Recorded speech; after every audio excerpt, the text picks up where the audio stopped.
اشترى من المؤمنين أنفسهم وأموالهم بأن لهم الجنة يقاتلون في سبيل الله فيقتلون ويقتلون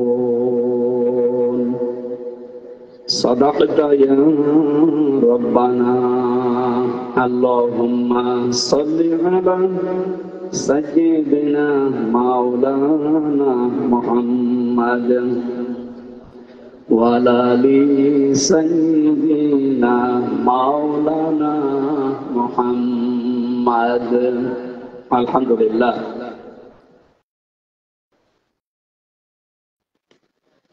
এখানে চেষ্টা পাবো তাড়াতাড়ি যান যান যান যান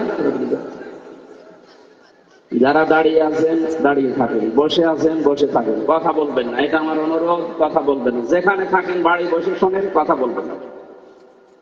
বাংলাদেশের ঐতিহ্যবাহী জেলা কুমিল্লা 14 গ্রাম থানার অন্তর্গত কিং সোফোয়া মাদ্রাসার উদ্যোগে 2 দিন ব্যাপী তাফসীরুল কোরআন মাহফিলের স্বনামধন্য সভাপতি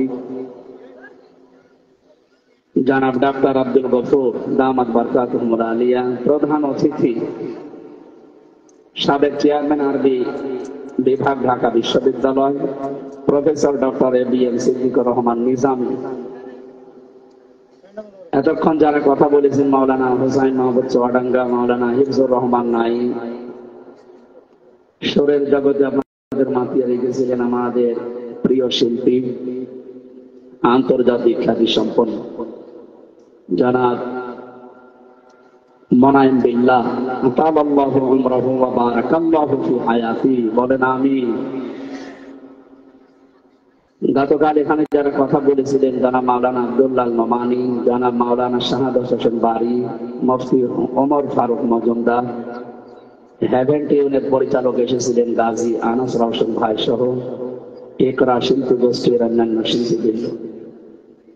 এ জেলায় আসলে, বিশেষ করে 14 গ্রামে আসলে যার কথা মনে পড়ে, বিশ্ব ইসলামী আন্দোলন বাংলাদেশ জামাত ইসলামের নায়েবে আমির, সাবেক এমপি, ইসলামিক চিন্তাবিদ, রাজনীতিবিদ, চিকিৎসাবিদ, আপনাদের জেলার কৃতি সন্তান, বিশেষ করে 14 গ্রামে জনাব ডাক্তার সৈয়দ আব্দুল্লাহ মোহাম্মদ তাহির তাআলাল্লাহু উমরাহু ওয়া বারাকাল্লাহু ফি হায়াতি, বলেন আমিন।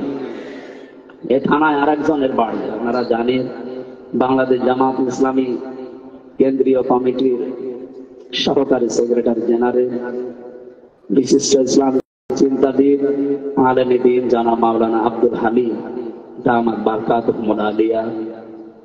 এ থানায় নাকি আমার 2 জন স্যার আছে বিশ্ববিদ্যালয়ে, professor doctor ABM Siddiqur Rahman Ashrafi.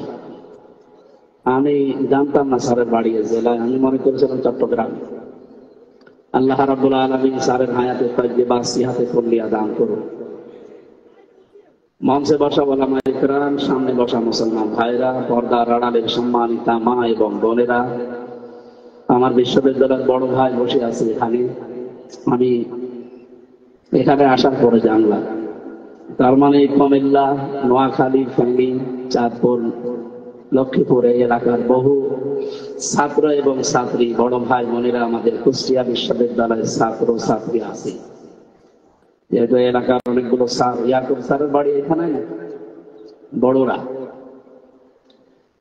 সবাইকে নিয়ে আল্লাহর দরবারে শুকরিয়া জানাচ্ছি, যিনি আমাদেরকে কোরআন শোনার জন্য দিনের বেলা হাজারো কাজ ছিল আমাদের সব বাদ দিয়ে কোরআনে কারিমের জন্য বাড়ি থেকে এসে পর্যন্ত ধৈর্য ধরে বসার তৌফিক দিয়েছেন, বলেন আলহামদুলিল্লাহ। আরো জোরে বলেন আলহামদুলিল্লাহ।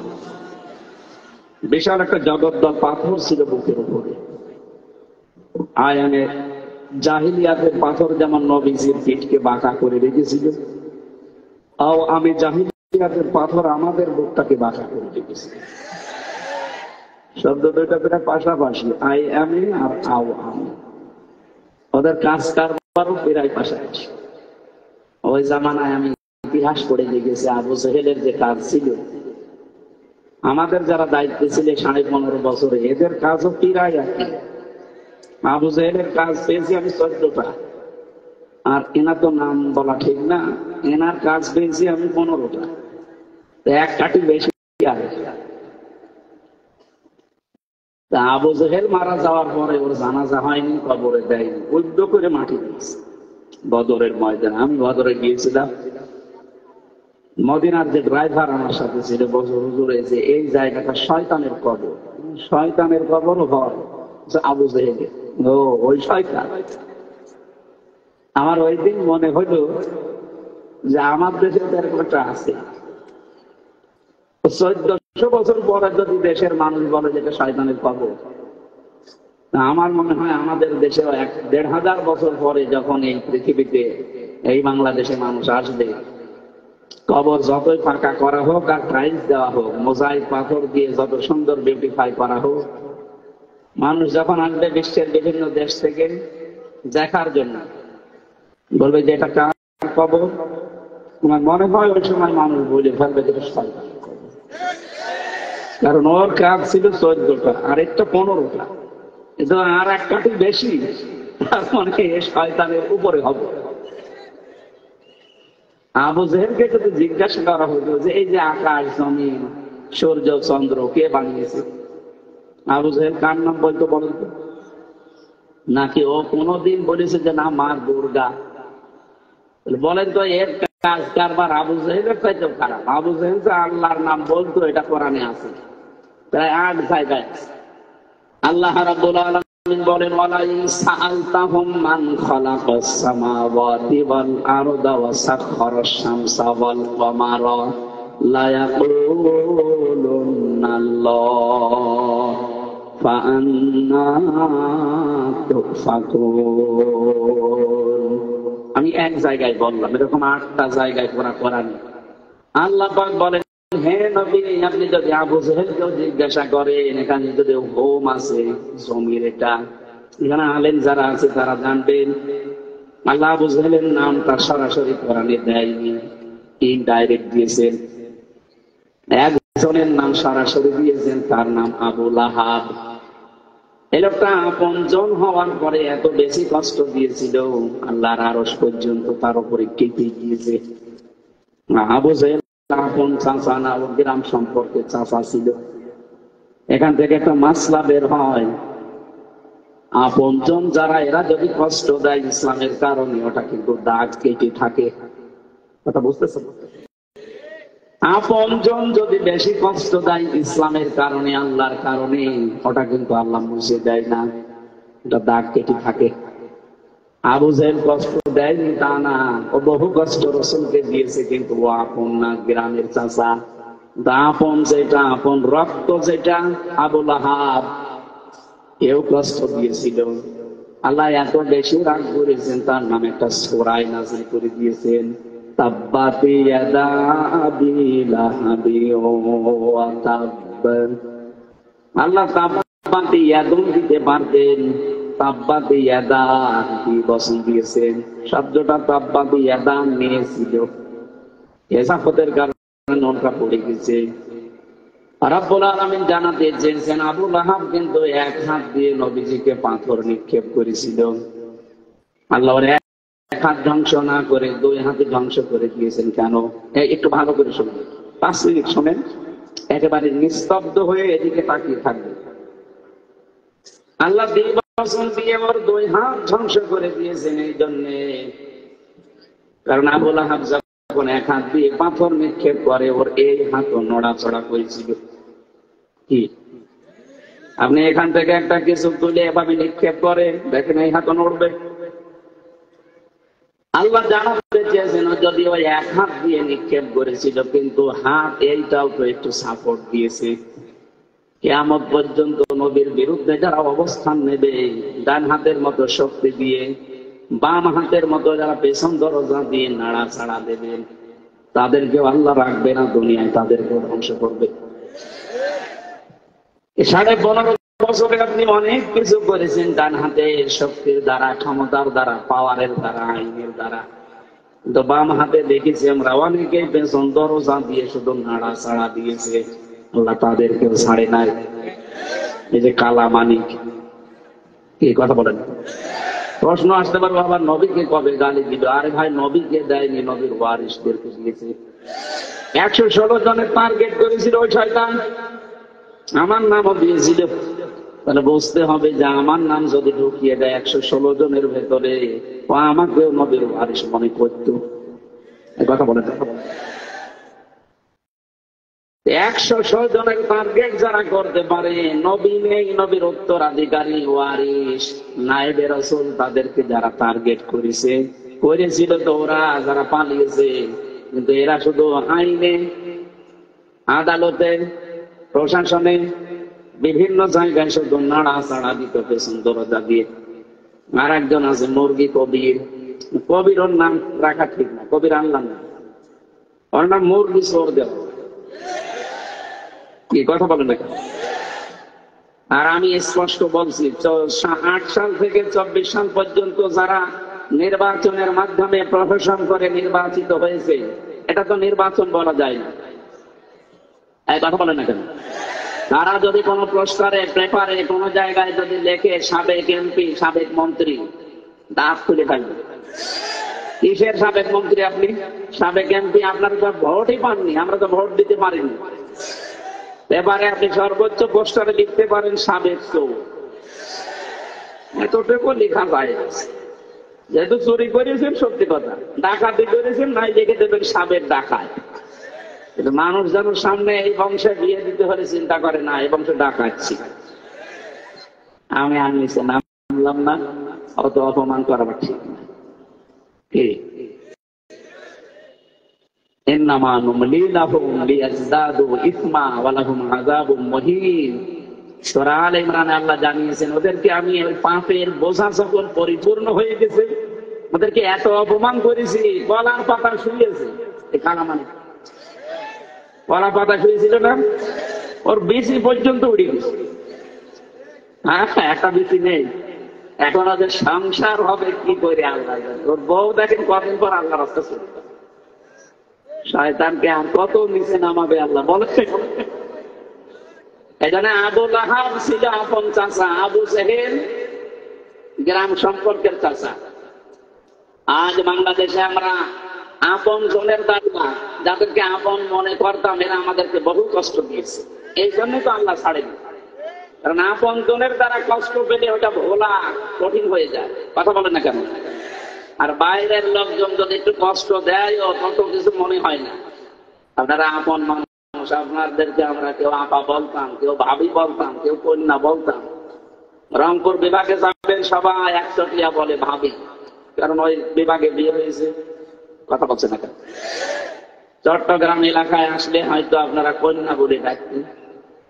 কি মানুষ কন্যা লেখা থাকতো না? বিভিন্ন জেলায় গেলে এগুলো দেখা যায়, কেউ কন্যা, কেউ আপা, কেউ ভাবি। এত আপনজন আপনি এত কষ্ট দিতে পারলেন? আলেমদেরকে নিয়ে জেলখানার ভেতরে পর্যন্ত যদি মুসলমান কারারক্ষী, মুসলমান জেলার সুপার দিত না, এমন এমন মানুষকে দিয়েছে আল্লাহ বিশ্বাস করছে। দেবদুলাল, সুব্রত বালা, চণ্ডী কুমার, কুমার দাস, যা বলছে সবই তো আল্লাহর ওলির নাম। নাম শুনে বোঝা যাচ্ছে না কি আছে ভেতরে। এসবগুলো ফুল হাতা, হাফ হাতা একটা। আমরা কি ফুল হাতা না হাফ হাতা? এই যেটা হাঁ করে আমরা হাফ হাতা না, আর ওরা কি দেখেন। এখন চট্টগ্রামটা ফেনির লাইন দিয়ে একটু হালকা জায়গা দেওয়া আছে, তো ওরা এখন একটা নতুন ষড়যন্ত্র করছে যে আমাদের চট্টগ্রাম দিয়ে দেওয়া লাগে। কি ভাই, আপনি যৌতুক চান কেন? যৌতুক দেব মানে মেয়ে তো পালিয়ে গেছে, যৌতুক কিসে? পালানো মেয়ে তো বিয়েই হয়নি এখনো, যৌতুক কিসে? আর যৌতুক দেব মানে বিয়ে তো আমরা মানি না, কারণ ফুল হাতার সাথে হাফ হাতার বিয়ে হয়। এটা আমি বানালাম। সূরা বাকারা 221 নম্বর আয়াত। আল্লাহ বলেন, ওয়ালা তুনকিহুল মুশরিকিনা হাত্তা ইউমিনু। যতক্ষণ পর্যন্ত মুশরিক পুরুষ মুসলমান না হবে, কোন মুমিনা নারীর জন্য তাকে বিয়ে করা জায়েজ নেই। আমাদের মেয়ে যাই হোক, অন্তত হাজী সাহেব যেহেতু ইমান হালকা পাতলা আছে, তাই কথা বলে না কেন? এইরকম মেয়েকে আমরা ফুল হাতার সাথে বিয়ে দিতে পারি? সুতরাং এতদিন পর্যন্ত যারা বলেছেন যে আমাদের স্বামী স্ত্রীর সম্পর্ক, এই কথা আমরা মানি না। এই মেয়ে তো পালিয়ে গেছে, ওর সাথে আমরা মেনেই নেই। কিসের চট্টগ্রাম যৌতুক হিসাবে দেওয়া? সুতরাং যৌতুক যদি চান, যৌতুক দেওয়াও হারাম, নেওয়াও হারাম।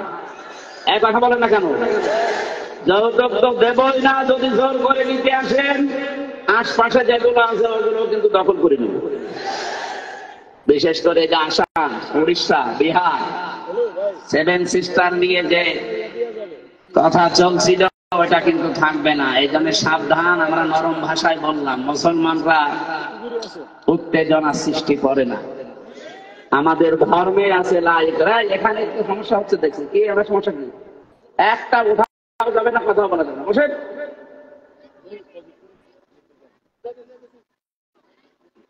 মাহফিল দিয়েছে না শোনার জন্য, এখানে আসেন, বসেন। সব বাদ দেন, যে যা হয়ে যা মাগরিবের পরে বসেন। তাহলে এমনি সময় দেন। কি দেখবে? আমি কি পরিমণি? আমাদের দেখবে? শোনার যাচ্ছে না, এটা ঝামেলা। এরা শোনার ব্যবস্থা করেন, যারা আছে কি করে তোরা?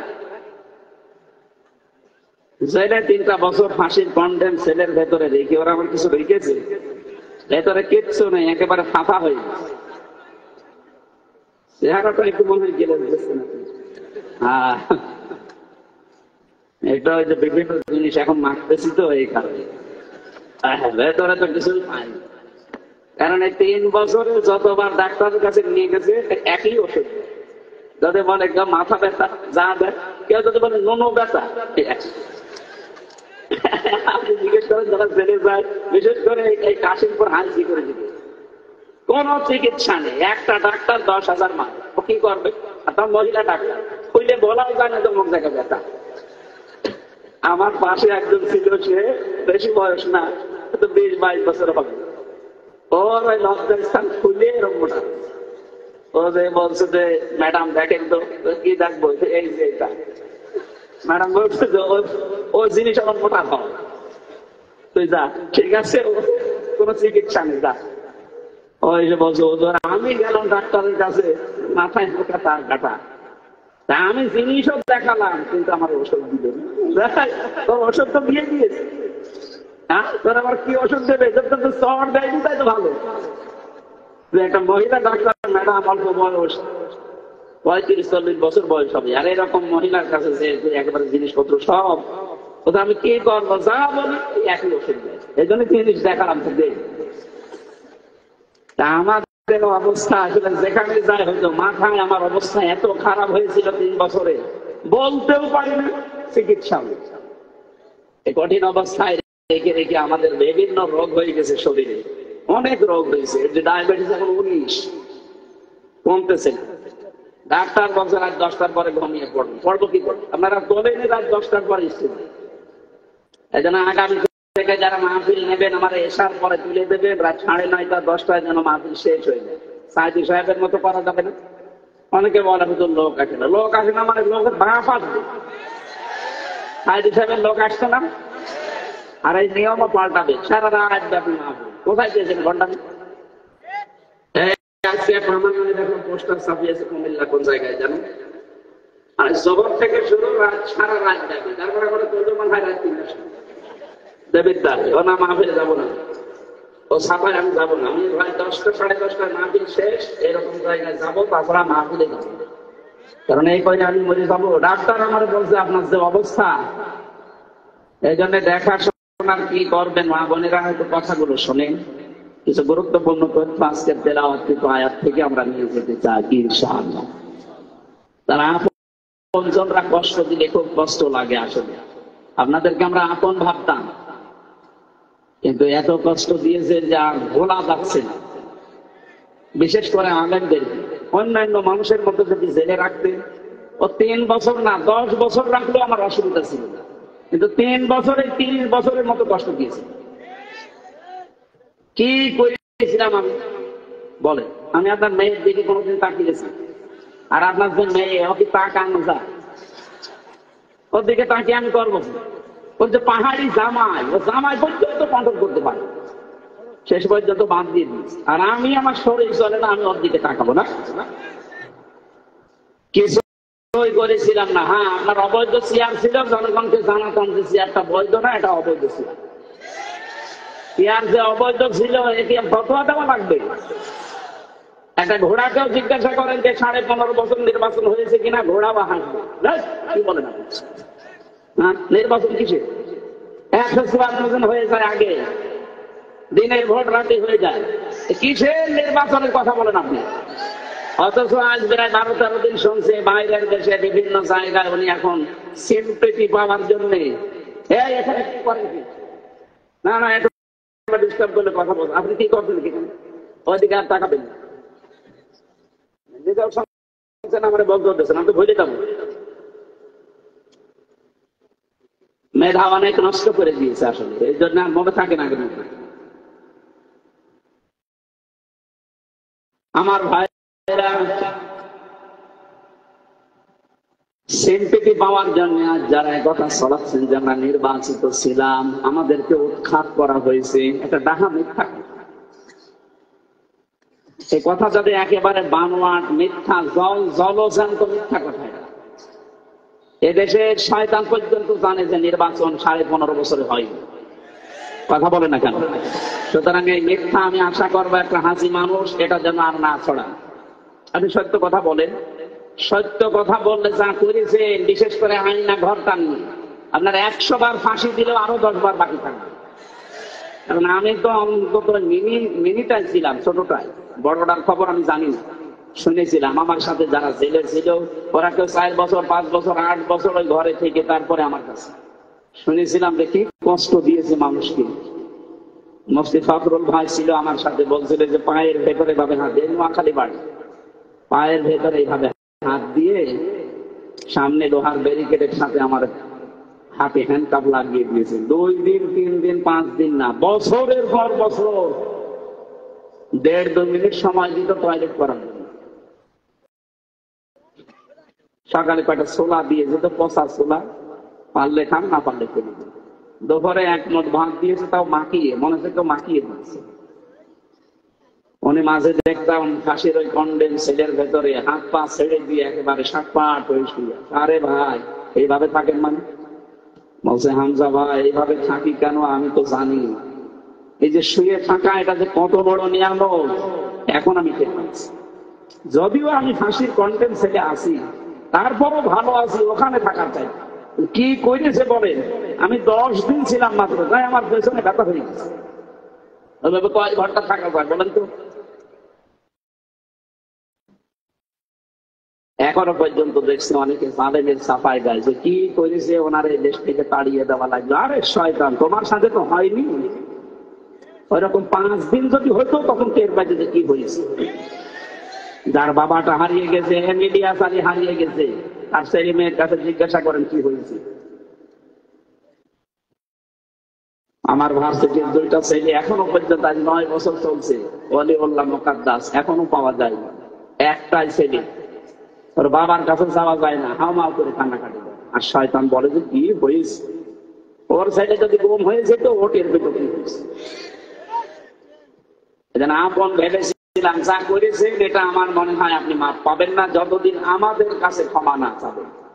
কারণ মাপ পাওয়ার সিস্টেম হচ্ছে অপরাধ যার কাছে, স্বীকার করবেন তার কাছে, এটা করলে মাপ হয়। আপনি অপরাধ করলেন আমার কাছে আর মাপ চাচ্ছেন আল্লাহর কাছে, হবে? বলেন। এই জন্য এই সিস্টেম পাল্টাবে। আপনি অপরাধ করেন একজনের কাছে, মাপ চান আর একজনের কাছে না। এখন থেকে এই 15.5 বছরে যারা অপরাধ করেছেন এই বাংলার মানুষের কাছে, যার যার কাছে করেছেন, তার কাছে আপনি যে অপরাধ স্বীকার করবেন যে ভাই আপনার জন্য, আপনি আমার কারণে 15.5 বছর ব্যবসা করতে পারেননি, কোন উপরের চেয়ারে উঠবেন, উঠতে পারেননি, এক কথা বলছেন। এখানে মিথ্যা মামলা দিয়েছেন আপনি আমার নামে, মিথ্যা সাক্ষী দিয়েছেন, বললাম থাক বসেন। মিথ্যা সাক্ষী দিয়েছেন, বোম করেছেন, ফোন করেছেন, আয়না ঘরে রেখে দিয়েছেন। আমি 14 বছরের মানুষের তালিকা জানি, 14 বছর পড়ে আছে, দুনিয়ায় কেউ জানে না। এই যে নখ হয়ে গেছে বড় বড়, ওরা এভাবে খুশিয়ে খুশিয়ে লিখে রাখতো দেওয়ালের সাথে, ছোট ছোট ভাঙা ভাঙা অক্ষর, যে ভাই এই নাম্বারটা কেউ যদি বাইরে যেতে পারে কিছু জানাবেন যে আমি বেশি আছি। আপনি টের পাচ্ছেন কি হয়েছে?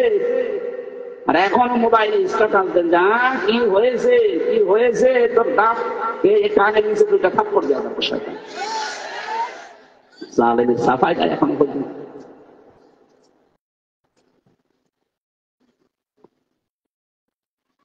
যে কথাটা তুলছিলাম এবার আমি ওই জায়গা থেকে আরম্ভ করছি। আল্লাহ পাক বলেন, নবী আপনি যদি আবু জেহেলকেও জিজ্ঞাসা করতেন যে আকাশ আর জমিন চন্দ্র সূর্য কে বানিয়েছে, আবু জেহেল এমনিতে নরমালি বলছে না যে আল্লাহ বানিয়েছে না, লা ইয়াকুলুনাল্লাহ, লামে তাকিদ নুনে সাকিলা, ও গ্যারান্টি দিয়ে বলতো আল্লাহ বানিয়েছে। এই জামানায় যারা বলে যে আল্লাহ সব বানিয়েছে, ওই জামানায় আল্লাহ বানিয়েছে বলার পরে আল্লাহর আইন মানতো না, আল্লাহর আইন দিয়েও পরিবার সমাজ রাষ্ট্র চালাতো না। এই জামানায় যারা বলেন আল্লাহ বানিয়েছে কিন্তু আল্লাহর আইন যারা পরিবার সমাজ রাষ্ট্রে চালাতে চান না, আপনি আর আবু জেহেল পার করছেন কি? আপনি বলতে পারেন আমি কুমিল্লা মসজিদের সভাপতি 14 গ্রামের। আরে ভাই 14 গ্রাম কে আছেন? হ্যাঁ, কুমিল্লা 14 গ্রামে কিং সুফুয়া নাম বলেন আমার কুষ্টিয়া যে কিয়ামতের আগে কিং সুফুয়া চিনবে না। আপনি এই মসজিদের সভাপতি হয়ে বগল বাজাচ্ছেন আর আবু জেহেল কাবা শরীফের সভাপতি ছিল। আপনি টের পাচ্ছেন কি বলছি? আপনি মনে করছেন আমি কুমিল্লা 14 গ্রামে এত বড় নাম করা জায়গা মসজিদের সভাপতি আর আমার আল্লাহ জাহান্নামে দেবে? আপনি তো 14 গ্রাম মাত্র, আর আবু জেহেল ছিল কাবা শরীফের খোদ সভাপতি। বলেন এই জায়গায় থাকার পরেও যদি আল্লাহর আইনের বাইরে কাজ করে জাহান্নামে যায়, তা আপনি জান্নাতে যাবেন অনেক সব আশা করেন? এই জন্য বিশাল পাথর জান্নাত সরিয়েছেন। এখন যে পাথরটা আল্লাহ আমাদের ওপর থেকে সরাবেন, আসলে আমরা যারা ভুক্তভোগী তারা জানি যে কি পেয়েছি। এই যে মন খুলে এখন কথা বলতে পারছি, খালাকাল ইনসানা আল্লামাহুল বায়ান। আল্লাহ বলেন মানুষ আমি বানিয়েছি আর মানুষকে কথা বলার যোগ্যতা আমি দিয়েছি। আমি এই বায়ান শব্দটার ব্যাখ্যা করতে গিয়ে তাফসিরে আধুনিক তাফসির দেখেছি, বিজ্ঞান এখন প্রমাণ করছে এই কয়েক ইঞ্চি জায়গা, এখান থেকে এক একটা কথা বের হতে 27টা ধাক্কা লাগে। 27টা স্তর পার হওয়ার পরে একটা কথা তৈরি হয়। আর কোরআন হাদিসের ব্যাখ্যায় জেনেছি প্রত্যেকটা স্তরে এক একজন ফেরেশতা বসে আছে। এর কাছে ওর কাছে ওইভাবে দিতে দিতে 27 নাম্বার জায়গায় এসে এই মুখের গর্ত দিয়ে কথাটা বের হয়। একটা ফেরেশতা যদি দায়িত্ব অবহেলা করে সিয়াঙ্গনে আপনার কথা বলতে পারবে না, গাঙ্গু শব্দ হবে। বলছেন কি বলছি? কত দয়া করেছেন আপনার প্রতি আল্লাহ, বলেন তো কিচ্ছু পাননি জীবনে যে কথা বলতে পারেন, এইটাই কম নাকি? বলেন কথা যারা বলতে পারেন তারা জবান করে বলেন আলহামদুলিল্লাহ। দরুদ সালাম পাঠের মাধ্যমে আজকের তেলাওয়াতকৃত আয়াত সূরা তাওবা, কোন সূরা? বলেন বলেন 109 110 নম্বর আয়াতের আংশিক পড়েছি। তাফসীর আকারে কথা বলার জন্য আমরা বসলাম। আল্লাহ রাব্বুল আলামিনের ঘোষণা শোনাচ্ছে, এবারে ইরশাদ হচ্ছে ইন্নাল্লাহা আশতারা মিনাল মুমিনিনা আনফুসাহুম ওয়া আমওয়ালাহুম বিআন্না লাহুমুল জান্নাহ। খুব খেয়াল করে মিলাবেন। আল্লাহ বলেন ইন্নাল্লাহ, অবশ্যই আমি আল্লাহ, ইশতারা ক্রয় করে নিয়েছি, মিনাল মুমিনিনা মুমিনদের কাছ থেকে, আনফুসাহুম তাদের জীবন, ওয়া আমওয়ালাহুম তাদের মাল, বিআন্না লাহুমুল জান্নাহ বিনিময়ে তাদেরকে আমি আল্লাহ জান্নাত দিয়ে দিয়েছি। এটা বাংলা জ্ঞান। এবার আসেন তো ব্যাখ্যার দিকে। এখানে সরাসরি ক্রেতা আল্লাহ নিজে। ক্রেতা কি? বলেন বলেন। বিক্রেতা না, কে বললো? মানুষ মুমিন। আন্দাজে সবাই তো মানুষের দুনিয়াতে এখন 810 কোটি মানুষ, সবার জিনিস আল্লাহ কিনতে চান না। আল্লাহ বলেন আমি কিনতে চাই, কিন্তু মুমিন হওয়া লাগবে। এখন আপনি বলেন মুমিন কিনা, মুমিন না হয়ে মসজিদের টাইলস লাগিয়ে দিলে আল্লাহ ওটা নেবে না? কি কি বলছে টের পাচ্ছেন? মুমিন না হয়ে ঈদগাহ টাইলস লাগিয়ে দিলে আল্লাহ নেবে না। মুমিন না হয়ে মাহফিলে 50 লক্ষ টাকা দিলে আল্লাহ নেবে না। কারণ আল্লাহ কিনতে চায় শুধুমাত্র মুমিনদের কাছ থেকে। আল্লাহ যদি মিনাল মুনাফিকিনা দিত, মিনাল মুশরিকিনা দিত, আল্লাহ যদি সবার সম্পদ কিনতে চাইতেন, তাহলে কারুনের সম্পদ কম ছিল না। কথা বলে না কেন? এ বাংলাদেশে বহু মানুষের এমন এমন সম্পদ আছে। এই যে দরবেশের কথা শুনলেন, 36,000 কোটি টাকা 7টা ব্যাংক থেকে মারিন কাটিং করেছে। ও তো বিভিন্ন জায়গায় দিত, একটাও কবুল হয়নি, কারণ মুমিন না। চোর কোনদিন মুমিন হয়? বলেন। তাহলে এখন থেকে আমাদের সিদ্ধান্ত নেওয়া লাগবে, শুধু আয়াত শোনা না। আমরা এখন থেকে যদি কিছু দিতে চাই, দেওয়ার আগে আল্লাহর কাছে বিক্রি করার আগে মুমিন হওয়া লাগবে। আরো জোরে বলেন। এখন মুমিন আমি আছি কিনা এটা কে বলবে? এখন যদি মনে করেন না, এত বড় সুন্দর টুপি মাথায়, এত বড় জুব্বা গায়ে, আবার সাদাটা উপরে দেওয়া, এত বড় বড় দাড়ি হয়ে গেছে, এ মুমিন না। না, আমার চাইতে দাড়ি আবু জাহেলের অনেক বড় ছিল। আমার চাইতে আরো বড় জুব্বা ছিল আবু জাহেলের। ওর বাড়ি আমি দেখেছি কাবা শরীফের পাশে ওর বাড়ি, এরপরে নবীর বাড়ি। তার মানে কাবার পাশে, নবীর বাড়ির আগে ওর বাড়ি। এত তার বড় মুমিন না কেন? এবার আসেন তো মুমিনকে। নবীজিকে জিজ্ঞাসা করছে সাহাবী যে হুজুর, আমার যে ঈমান আছে এটা আমি টের পাবো কি করে? বিশ্বনবী বললেন, ইদা সাররাতকা হাসানাতুকা ওয়া সাআতকা সাইয়্যাতুকা ফাআনতা মুমিন। যখন তোমার ভালো কাজগুলো তোমাকে আনন্দ দেবে আর অন্যায় কাজগুলো তোমাকে কষ্ট দেবে, একটা বাধা আসবে ভেতর থেকে, একটা প্রতিবন্ধকতা সৃষ্টি হবে ভেতর থেকে, তখন বুঝবে তোমার ঈমান আছে। এ বাংলাদেশে ভালো কাজ সবার কাছে ভালো লাগে, তাই কথা বলছেন না? আপনি নিজের দিকে তাকিয়ে বলেন তো, ভালো কাজ সবার কাছে এদেশে ভালো লাগে না? অন্যায় কাজ সবার কাছে এদেশে অন্যায় মনেও হয় না, আর আনন্দ নিয়ে করে। এদেশে যে সুন্দর প্রতিযোগিতার নামে বিশ্বে এবং বাংলাদেশে যা হয়, এগুলো যে অন্যায়, এগুলো যে জেনা, এগুলো যে অশ্লীলতা, বেহায়াপনা, এটা সবাই জানে। এটা ফায়সা কাজ না? জানার পরে অনেকে আনন্দ নিয়ে করছে। নিজের মেয়ে, যুবতী মেয়ে, তার শরীরের বিভিন্ন অঙ্গ প্রত্যঙ্গ মাপ সব দিয়ে এটা পরিষ্কার করার পরে তারপরে বলা হয় যে এটা সৌন্দর্য।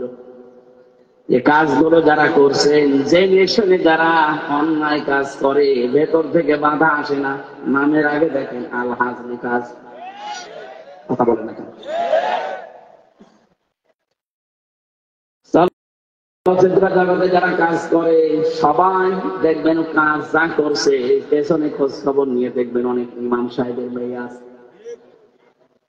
আমি চলচ্চিত্র পর্ষদের চলচ্চিত্র জগতের যে লোকটা শহীদুল ইসলাম, মানে যে ভিডিও করে বেড়ায়, ওই লোকটার মা বলছিল আমার টাঙ্গাইলে। বহুদিন ওর সাথে প্রায় 8-9 বছর আমার সম্পর্ক, ওর মা ফিলের কারণে। এফডিসিতে আমার 2বার ঘোরাতে নিয়ে গিয়েছিল যে হুজুর দেখেন এখানে কি হয়। এখন এইটা কালকে ছড়াবে যে হুজুর এই কাজ করতে যাই। আমি গেছি শিক্ষার জন্য, যে আসলে যা বলে ঠিক কিনা। তত ইমাম সাহেবের মেয়ে পর্যন্ত আজ নাটক করছে, নবেল নাটক, সিনেমা, থিয়েটার। কথা বলেন ঠিক কিনা? এটা যারা দেয়, যারা করে, বলেন তো যে অন্যায়কে অন্যায় করার পরে যদি বাধা না আসে ভেতর থেকে, আপনার যদি খারাপ না লাগে, আবার দোয়া চাই, বলে হুজুর দোয়া করবেন, এটা বিশ্ব সুন্দরী হয়ে গেছে। কিসের দোয়া চাইলেন আপনি? আমার মেয়ে তো জেনা করছে, তার রূপের জেনা, মনের জেনা, হাতের জেনা, কত রকমের জেনা আপনার মেয়ের দ্বারা হচ্ছে আপনি জানেন। আর আপনি দোয়া চাচ্ছেন, আমি কি দোয়া করবো? যে আল্লাহ জেনা করা আরো আরো তাড়াতাড়ি করার তৌফিক দাও।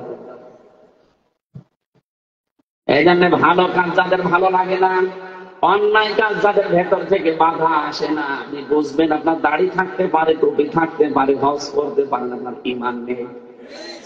ইমান না থাকলে সে মুমিন। এত কাটসাট বলার পরেও যদি কেউ বলেন যে আমি বুঝি আসে না আমার, এদিকে আসে, কানের নিচে দুইটা খাপ করবেন, ঠিক বুঝে আসে না মানে। এখন থেকে কিছু দেওয়ার আগে আপনি ভাববেন যে আমি ইমানদার কিনা। ভালো কাজ দেখলে আনন্দ লাগবে, অন্যায় দেখলে ভেতর থেকে বাধা আসবে, তাহলে আনতা মুমিন, আপনি মুমিন। আল্লাহ বলেন আমি কিনতে চাই এই মুমিনদের কাছ থেকে 1 নম্বরে আনফুসাহুম, তাদের জীবন, 2 নম্বরে আমওয়ালাহুম, তাদের সম্পদ, বিআন্না লাহুমুল জান্নাহ, বিনিময়ে যেটা দেব তার নাম জান্নাত। দুনিয়াতে যত কিছু বেচা কেনা হোক, 4টা বিষয় সামনে লাগে, একজন ক্রেতা, একজন বিক্রেতা, একটা মাল আর একটা মূল্য। আমি আবার বলছি, একটা জিনিস কেনা বেচায় কয়টা জিনিস লাগে? একজন ক্রেতা লাগবে, একজন বিক্রেতা লাগবে, একটা সম্পদ লাগবে আর একটা মূল্য লাগবে। এখানে সরাসরি আবার বলছি, ক্রেতাকে, বিক্রেতা মুমিন, বিক্রেতা কোন মুনাফিক না। সে মুনাফিক নামাজি হতে পারে, রোজাদার হতে পারে, হাসি হতে পারে না, তাদের আল্লাহ জীবনও কিনবে না। আল্লাহ সত্যি কিনতে চান যদি কিছু, তাহলে মুমিনের কাছ থেকে, সে যত ছোট হোক আর যত বড় হোক। 2টা জিনিস আল্লাহ কিনতে চেয়েছেন। এখন বলেন তো, যে ভাই বাজারে গেল, কুমিল্লা 14 গ্রাম বাজারে যে মাছ কিনবে, পচা মাছ উনি জেনে শুনে কিনবে? বলেন কি এমন মেধাবী আল্লাহ ওনারে বানিয়েছে? এতটুকু বুদ্ধি নিয়ে যদি পচা মাছ উনি কিনতে রাজি না হয়, আল্লাহ পাক বলেন তো কত বিচক্ষণ। উনি যখন কিনবে আপনার কাছ থেকে কোনো পচা মাল কিনবে, তাহলে আপনার মালটা পচে যায় কি করে, এটা আগে জানা লাগবে। আপনার জীবন যদি নষ্ট হয়ে যায়, পচে যায়, দুর্গন্ধ সৃষ্টি হয়, এরকম জীবন আল্লাহ কিনবে। যেন আল্লাহ কিনতে চান বৈধ, টাটকা, যেটা চলে, এরকম জিনিস আল্লাহ কিনতে চাবেন। উনি যদি পচা মাছ কিনতে রাজি না হয়, আল্লাহ জীবনেও আপনার পচা সম্পদ নেবে না। যেহেতু প্রথম আল্লাহ দিয়েছেন আনফুসাহুম, আমি তোর জীবন কিনতে চাই। জীবন কাকে বলে? নফসের বহুবচন আনফুস। জীবন পবিত্র করার জন্য এই পৃথিবীতে 2টা ঔষধ আছে। আমাদের জীবন পবিত্র করার জন্য শরীরটা, এটা যদি কেউ পবিত্র করতে চায়, সেজন্য বারবার গোসল করে। আমি কথা বোঝাতে পারি, আমাদের শরীরকে পবিত্র করার ঔষধ। আমরা কি মনে করি যে বারবার গোসল করলেই পবিত্র হয়ে গেলাম?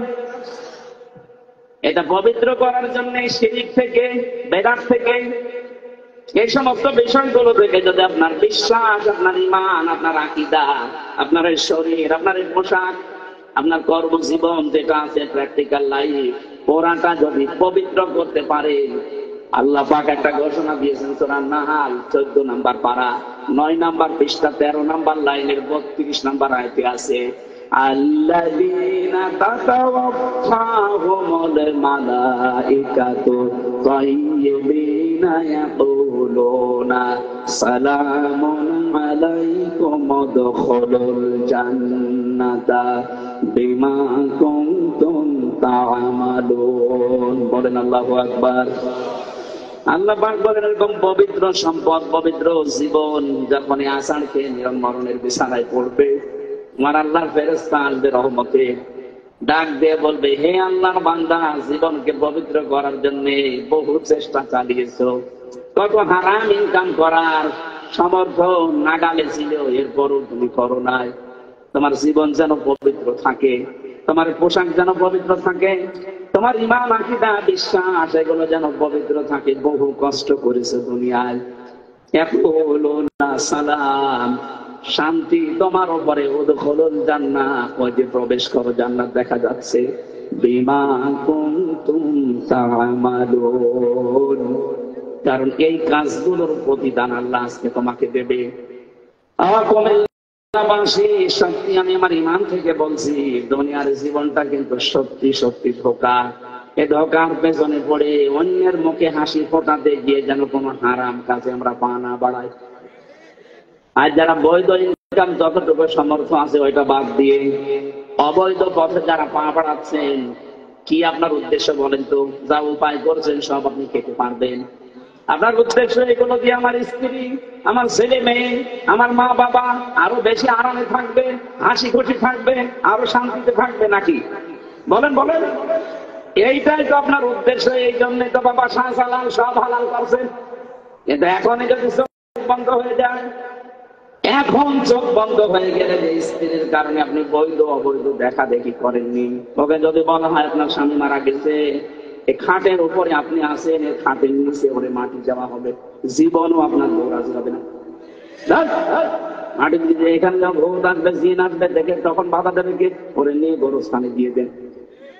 অথচ এই বাড়ির জন্য আপনি বৈধ অবৈধ দেখেননি। আমি তো বাস্তব কথা বলছি। এই পৃথিবীতে যদি কেউ মারা যায় আর 200 বছর পরে যদি এই কুমিল্লায় ঘুরে আসে, মাত্র 200, কত বলেন বলেন, 200 বছর পরে যদি আসেন, ওই সময় যারা এই কুমিল্লায় বাস করবে তাদের আপনি চেনেন না, তারাও আপনাকে বলেন না কেন? আপনি যদি কিংসুফা এসে এই 14 গ্রামে নিজের এই 2 তলা বাড়িতে এসে বলেন যে এই বাড়ি কিন্তু আমি বানিয়েছিলাম, ওই সময় যারা ছিল তারা আপনার দাঁত খুলে থাকবে। আমি করেন আপনি। আমি তো লেখাপড়া শিক্ষা দীক্ষায় যাই হয়েছি, আমার বিশ্ববিদ্যালয় পর্যন্ত অন্তত পড়া শেষ। এরপরও আমি 3 পুরুষের পরে আমি আর চিনি না, সত্যি কথা বলছি।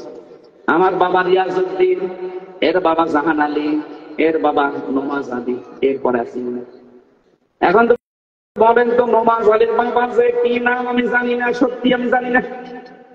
এখন ওই লোকটা যদি এসে বলে কুষ্টিয়া দেয় যে এই ভিটা এই 2 তলা বাড়ি আমার, ওর দাঁত মুখ থাকবে, আর কি পারেন আপনার মনে হয় থাকার জায়গা নেই, মুরব্বী মানুষ এই জন্য এই কথা বলছেন। ঠিক আছে, ওই মসজিদ আছে, বারান্দায় শুয়ে থাকেন, দিনের বেলা হলে কেটে পড়ে, কথা বলেন না কেন? এই হচ্ছে দুনিয়া। আমি আশা করি কথা বোঝাতে পেরেছি। এটা কি শুধু আমার একার জন্য না, সবার জন্য এরকম হবে। কারো মুখে অবৈধ ভাবে হাসি ফোটাতে অবৈধ পথ বেছে নেবেন না। আপনার অবৈধ সম্পদ আপনার ছেলে মেয়ে বউ মা বাবা ভোগ করতে 2 পায়ে খাড়া আছে, কিন্তু একটা অবৈধ কাজ করলে যে গোনা হয়, একটা গোনা আপনার মা বাবা আপনার সন্তান নেবে না। এরপরও যদি কারো মাথা না খোলে, আমার মনে হয় কোরআন শরীফ দিয়ে হবে না, ওরে বাঁকারি শরীফ লাগবে। জীবন দিতে চান আল্লাহর জন্য না, সবার জীবন আল্লাহর দরকার নেই। এটা পবিত্র করা লাগবে আগে শিরক থেকে, বেদাত থেকে। হাজারো বেদাত এই কুমিল্লা, বিশেষ করে কুমিল্লা আর এই ব্রাহ্মণবাড়ি, এই 2 জেলায় বাংলাদেশের সবচেয়ে বেদাত বেশি। আল্লাহর ওলি যত সবে 2 জেলায়। কি জিকিরের নাম নিয়ে এমন এমন শব্দ দিয়ে জিকির করে, ইয়া আলী বাবা, আল্লাহ বাবা, ফতে বাবা, ও দাঁত মুখ খুলে ফেলা যাবে। ইসলামটাকে হাসির পাত্র বানিয়ে দিচ্ছে। আর এরা আসে, এদেরকে তালে তালে নাচে। পৃথিবীতে 3টা গোনা যারা করবে তাদের শাস্তি আল্লাহ ডবল দেবে।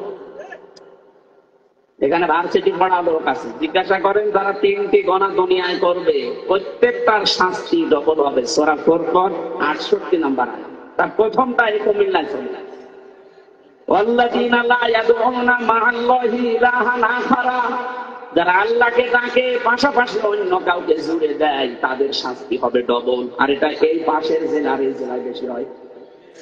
আমি সারা বাংলাদেশের কম বেশি প্রায় জেলায় গেছি, না অন্য জেলায় এই সমস্ত নেই। সুন্নিয়তের নাম নিয়ে শয়তানগুলো আন্দাজে জিকির বানিয়েছে, কে আল্লাহ বাবা, ফতে বাবা। আমার মনে হয় ওরে আর বাংলা বললাম না, কি আরম্ভ করেছে বলেন তো। আর ঢুকতে দেন কোন কারণে? এই সমস্ত শয়তানগুলো জোতা দিয়ে ঠিকাবে, কারণ নিজেরা জাহান্নামে যাচ্ছে, আপনাকে নিয়ে যাচ্ছে। কথা ভুল বলে রাখতে দেখতো না।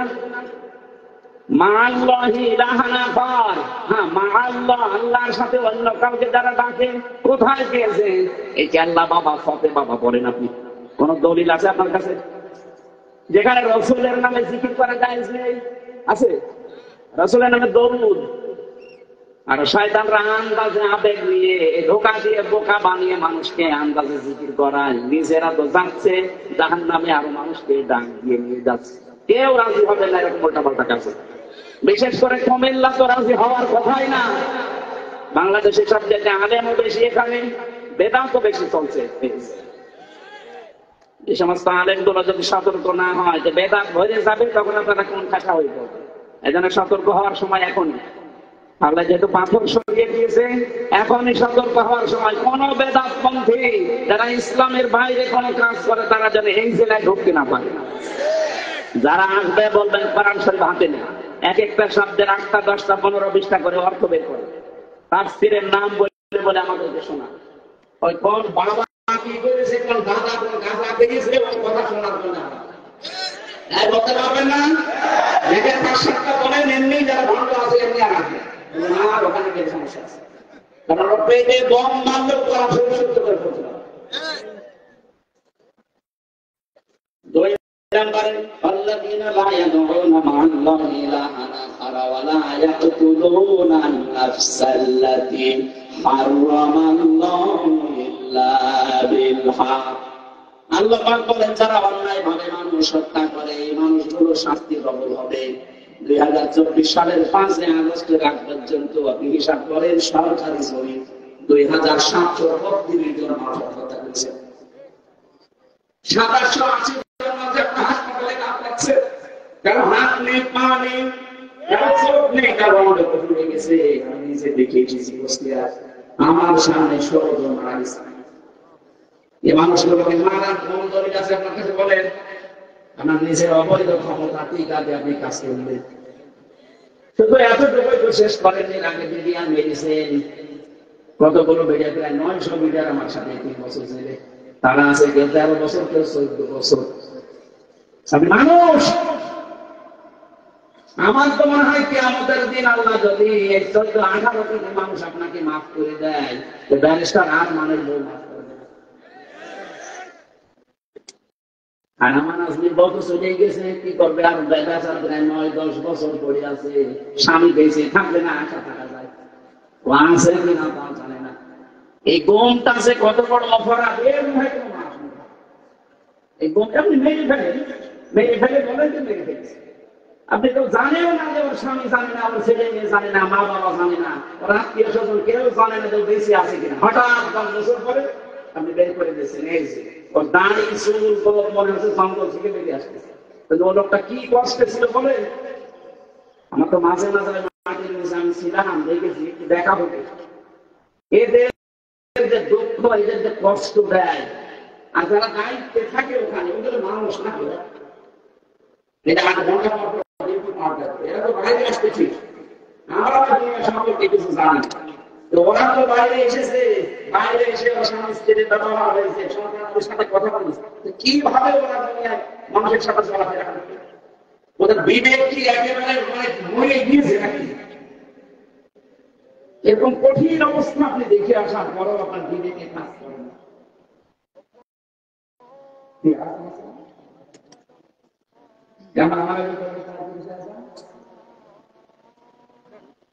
কালকেও নামাজ পড়লাম পরে দিয়েছে।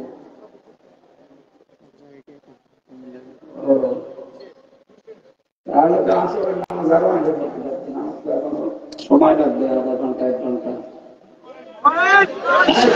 রোজ নামাজ নাম দিয়ে মনে পড়ে, এটা আমি খাই দিচ্ছি।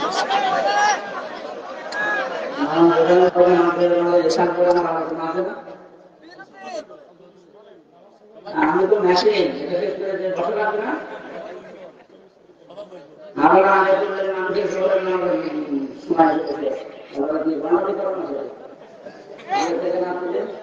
নামাজের পরে মানুষ থাকে থাকে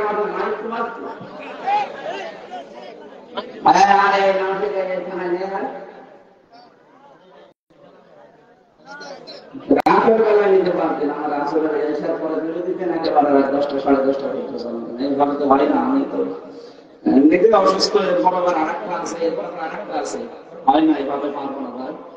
আমি মনে করছি হাসবেন্ড 35, আমি তো আমি আরো না নিতে পারবো। এবার ভাঙা মাফি হয় না, আমি তো বলবি করে আমার গাড়িতে আমার ওই ছেলের লেখা বই আছে, যা শুনে নিয়েছি। আল্লাহুম্মা আমিন। রব্বিরহামহুমা কামা রাব্বায়ানি সাগীরা। আল্লাহুম্মা রব্বিরহামহুমা কামা রাব্বায়ানি সাগীরা। মাবুদ, বড় ভাই আব্দুল্লাহ মোহাম্মদ তাহিরের এলাকায় এসেছি, কত মানুষ হাত করেছে দেখো, প্রত্যেকের মোনাজাত কবুল করো। এত কষ্ট যারা স্বীকার করলো করণের অনুষ্ঠানের জন্য এদেরকে মাফ করে দাও। এখানে মাঠের নিচে যত মানুষ ঘুমিয়ে আছে কবর গুলো জান্নাতুল ফেরদাউস বানাও। যারা এই মাহফিলের জন্য শ্রম দিল, টাকা দিল, একটাও যেন অবৈধ নষ্ট না কবর করো। আলহামদুলিল্লাহি রাব্বিল আলামিন। এইগুলো ঠিক করবেন না, আলোচনাটা ঠিক করার আগে আগের থেকে এই যে কর্মসূচি পোস্টারে একেবারে সঠিক করে লিখে